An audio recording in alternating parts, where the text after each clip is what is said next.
Hey guys, welcome back to another episode of Let's Play The Wolf Among Us.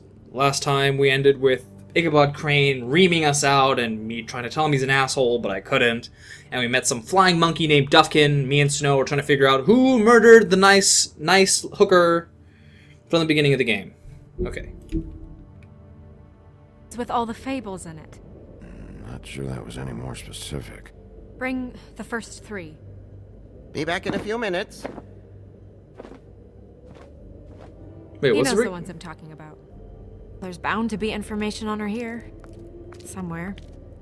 We'll at least be able to get her real name from the books whenever Buffkin finds them. In the meantime, poke around. Maybe the mirror can help.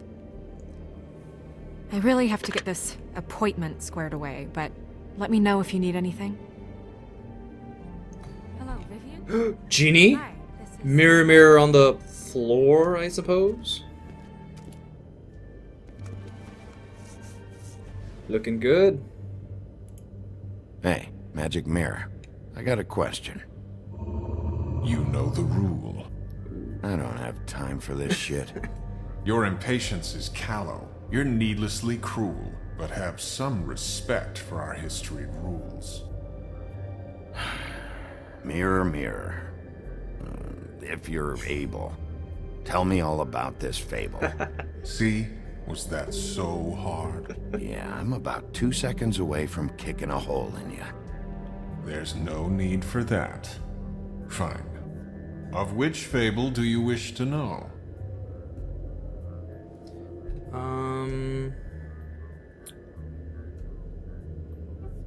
Oh, they don't have this timed. Maybe I could do all of them. I would like to know. But I'll treat it like I can only do this once.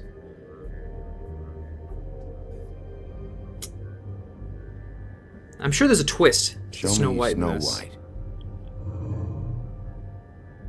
Oh. Not much of a request. She's in this very room. Show me the woodsman. Got some NSA stuff right here. Where is he? What you see is complete. The woodsman stumbles down a street. Oh shit, which street? I'm sorry, Bigby. I can only show you what can be seen. Buffkin. Show me Buffkin. Hey, put down the bottle and get to work. Still looking. Thing's adorable. I don't know her name. Not yet, anyway. Well, until you do, I can't help you. I guess that's it. Nobody right now. Very well. Not very Please helpful, but- return should you wish to ask about someone else. Or Still pretty someone cool. new. Okay, let's go to the lamp. Or not. My boy.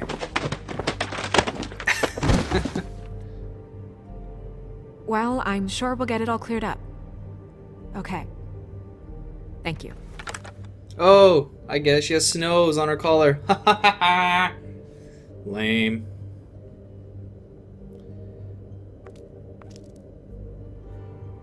I was kind of hoping the mirror would tell me more about the background. Actually, I think that's what the this is for. The Book of Fables. Yep, that's totally what it's for. Oh my god, I could be reading all of these. You know what? I'm gonna take a second and I'm gonna skim through all of these. If you don't like it, I'm sorry, but I am pretty interested. The renowned Big Bad Wolf. He's known for tormenting pigs and girls in red hoods, but is trying to put those dark days behind him. Bigby now acts as a fabled town sheriff and remains in his human form, mostly. However, due to his rough past, the citizens of Fabletown are slow to trust him. Bigby is determined to show that he's truly changed, but some instincts are just too hard to control. Snow White, assistant to the deputy mayor. Snow White may seem cold, but this stems from her life of mistreatment and abuse back in the homelands. After escaping assault and imprisonment, not to mention an attempt on her life, she married Prince Charming. It was long before Snow discovered that Charming cheated on her with her estranged sister Rose Red, and she divorced him. After the Exodus, Snow focused her attention on setting up a safe haven for fables in the New World. She now serves as assistant to the Deputy Major. Deputy Major? A typo? I found a typo! Huzzah! Fabletown. Wow, that's a nice, interesting, dark twist. The Woodsman, fallen hero. The woodsman is one of the few men who went toe-to-toe with Bigby in the Black Forest days and lives to tell the tale. In an attempt to save Little Red Riding Hood, he split the great wolf's belly open with his axe, filled him full of rocks, and threw the beast into a river. To his dismay, his popularity has faded. Even his name is forgotten, and he is only known as the woodsman. So how am I still alive? I guess that didn't kill me? Caring wife, Beauty. Beauty and her husband Beast once lived in an enchanted castle, but they were forced to flee the homelands in the Exodus, leaving all of their wealth behind. Now they live in a modest studio in Fabletown, New York. Oh, Fabletown is in New York, I see. Though times are hard with Beast, working multiple jobs to pay the bills, the couple left the longest lasting relationship of all the Fables. Beast and his wife Beauty left everything behind when they escaped the homelands. Former wealth. Beast must pick up extra work. If Beauty gets too angry with him, he becomes more beastly by the minute, growing horns and large teeth. Despite the occasional bickering, the two are truly in love. Okay. Mr. Toad, Slumlord. Mr. Toad is the superintendent for a defunct tenement on the edge of Fabletown proper. Because he's a 3.5-foot talking amphibian, Toad is required by Fabletown law to keep his family and himself magically glamoured to appear human. The problem is Toad isn't too concerned with what the law is, and has to be reminded often. Colin Couchsurfer. Colin is better known as one of the 3 little pigs. Back in the homelands, they were harassed by the big bad wolf, who blew down Colin's house of straw. After the Exodus, Colin and the other Fables who couldn't pass for human were sent to live at the farm in upstate New York. Unable to stand such a boring life, Colin constantly makes trips down to Fabletown to bother Bigby. He is always caught and sent back to the farm, but he doesn't let that stop him. So he's the idiot with the straw house, okay. Ichabod Crane, Deputy Mayor. Hailing from the haunted town of Sleepy Hollow, Ichabod Crane has been Deputy Mayor of Fabletown for nearly 115 years. Crane is a bundle of nerves and takes his job very seriously, though that doesn't mean he always does it well. As one of Fabletown's elite, Crane is often blind to the troubles of the less well-off citizens. Overall, Crane is authoritarian, cowardly, and always hiding something. Buffkin is a talking winged monkey from the land of Oz. Okay. Now, as Fabletown's librarian, he spends his time reading and stealing the deputy mayor's booze. He's prone to mischief, so when something goes wrong, he assumes he'll receive the lion's share of the blame. He's helpful when he wants to be, but most of the time he'd rather be drinking. Someone would have fired him a long time ago, but he's the only one who can make sense of the filing system. Fabletown is a community located on Bullfinch Street in Manhattan's Upper West Side. 2 regular people, or mundies. It appears to be an ordinary New York neighborhood, but it is really the home of fables from many worlds, and within the business office of the Woodlands lies a massive cavern, a vast library, and hundreds of magical items of immense power. All non-human fables live upstate on the farm, an extension of Fabletown. The farm is home to fables who cannot pass as human, giants, goblins, animals, etc. It is located in upstate New York, far enough away from the mundies to avoid detection. Some of its residents resent their confinement to the farm, despite its size and comforts. To them, the farm is a prison. They would be allowed to leave the farm if they could purchase a glamour, but many don't have the money for something so expensive, though some, like Colin, sneak out into the city anyways. Mundies, short for mundane. Mundi is a catch-all term that fables use to refer to the non-magical inhabitants of their adopted home. Warding spells placed around the blocks of Fabletown and the farm keep their minds distracted and dull within certain boundaries. However, if anything should pique the curiosity or scrutiny of a large group of Mundies, these magical protection charms would overload and fail. As sheriff of Fabletown, one of Bigby's primary functions is ensuring the Fabletown community maintains low profile. Glamours are spells that allow the user to change their appearance. They are expensive but can be purchased by non-human fables in order to pass for human among the mundies. Cheap glamours can be found in the seedier parts of Fabletown, but they are often unreliable and prone to sudden failure. Bluebeard managed to escape the homelands with his riches intact and continues to be one of the wealthiest fables in New York. The Fabletown government depends on his generous contributions, and he often uses his influence for his own benefit. As a former serial killer, he claims his days of decapitating his brides are over. But even if he was able to leave his violent ways in the homelands, that hasn't stopped him from making the occasional trip down Crooked Lane. Alright. That was actually probably pretty... I'm glad we did that. Sorry if you guys didn't like 3-4 minutes of me just rambling on. Okay. Genie!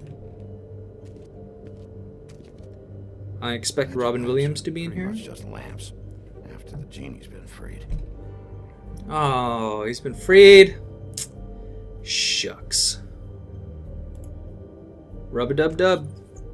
Worth a try. Dang it. Okay.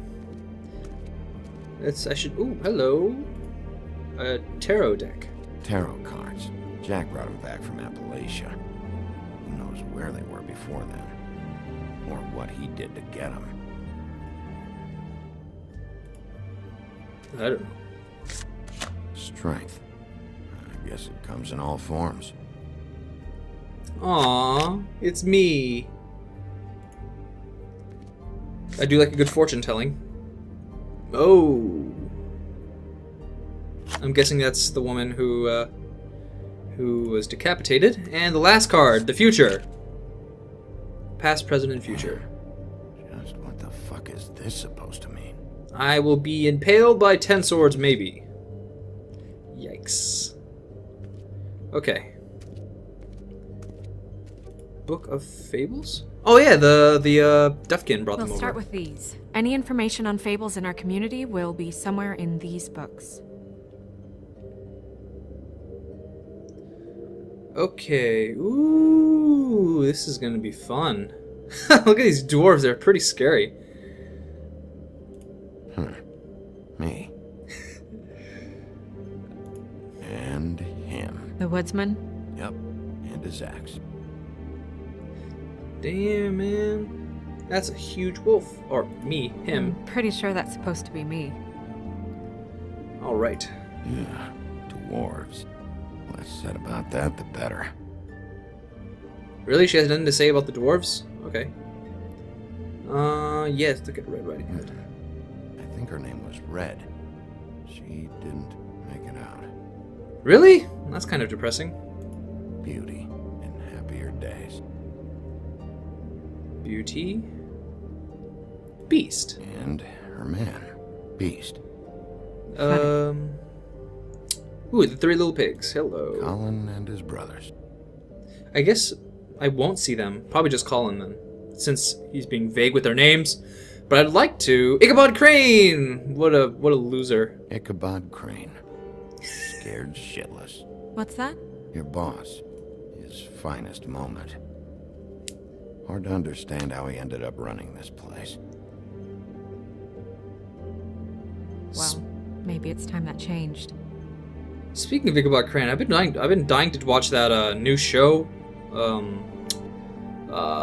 Sleepy Hollow. I've seen this before.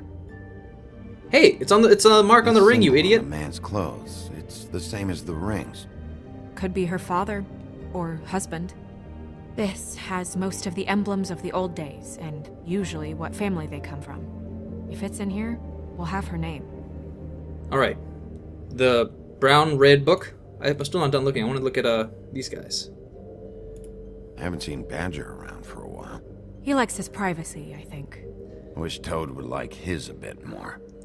Man, I had this movie with these guys on VHS as a kid, but I don't remember what it was Nice hat. called. Okay, out, back out, right click. Here we go. Illuminati. Nope.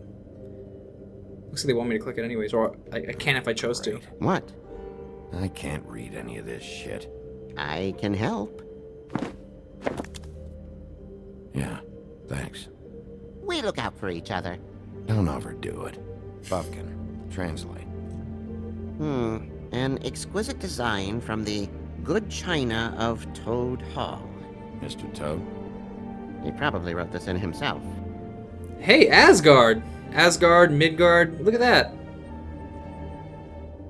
I always forget how to pronounce the tree. But that's the tree name, Yggdrasil. Obviously that's not how it's pronounced, but I don't even feel like trying.